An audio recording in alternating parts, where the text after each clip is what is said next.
In this chapter, we're going to be taking a look at the issue of privilege. We're going to be examining the idea of white privilege and the invisibility of privilege. And we're also going to take a look at the social phenomenon of white supremacy. In this chapter, we'll be considering privilege and white supremacy. To start, let's understand what I mean by the word privilege. Privilege generally refers to unearned access to resources, things like social power, that are only readily available to some people because of their social group membership. Things like an advantage or even an immunity granted to somebody, those are also things that could increase somebody's privilege. From our perspective, we're looking at the things that are enjoyed by a societal group above and beyond the common advantage of all other groups. Privilege is often invisible to those who have it. We generally don't spend much time examining our own privilege because we take it for granted. White privilege is a certain kind of privilege that those who belong to a class often don't realize that they have until they take a course like this, and through those studies, that is pointed out to them. White skin privilege is not something that white people necessarily do, create, or enjoy on purpose. Unlike the more overt individual and institutional manifestations of racism that we've already talked about in previous chapters, white skin privilege is a transparent preference for whiteness that saturates our society. White skin privilege serves certain functions.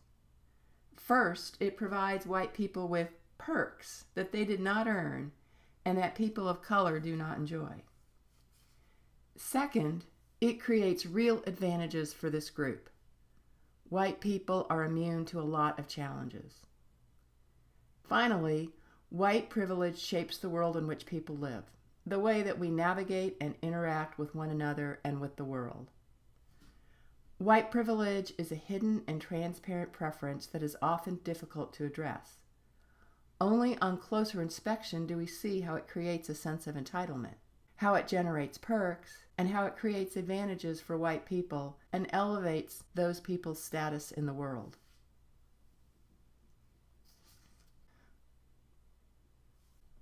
So thinking a little deeper about white privilege and in general what it means, when it comes to being white, we could say that there's a systemic unearned power and there are additional resources that are available to people who are white. One of those systemic power differentials is that society conditions people to think that some physical differences should command more respect. And they do, only because people believe that.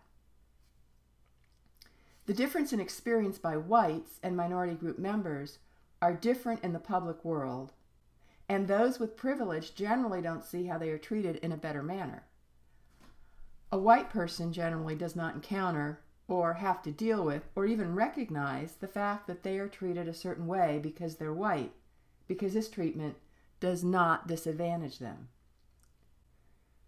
For example, white people don't have to worry that their skin color does not work against them in terms of how people perceive their financial responsibility, the style of their dress, their public speaking skills, or their job performance. People don't assume that a white person got where they are professionally because of their race or because of some affirmative action program. Store security personnel or law enforcement officers do not harass white people or pull them over or follow them because of their race. All of these are things that most white people never think about. And when the tables are turned and their white skin is used against them, they are usually greatly offended and indignant. White privilege is the norm in our country, and it's often referred to in some context as the invisibility of whiteness, in that more often than not, whiteness is not noticed because it's thought of as the norm. If we want to think in terms of privilege, we could look at employment opportunities and who gets what jobs. If we look at the statistics regarding occupation by race, we see that by far the largest percentage of people that are chief executives and managers are white.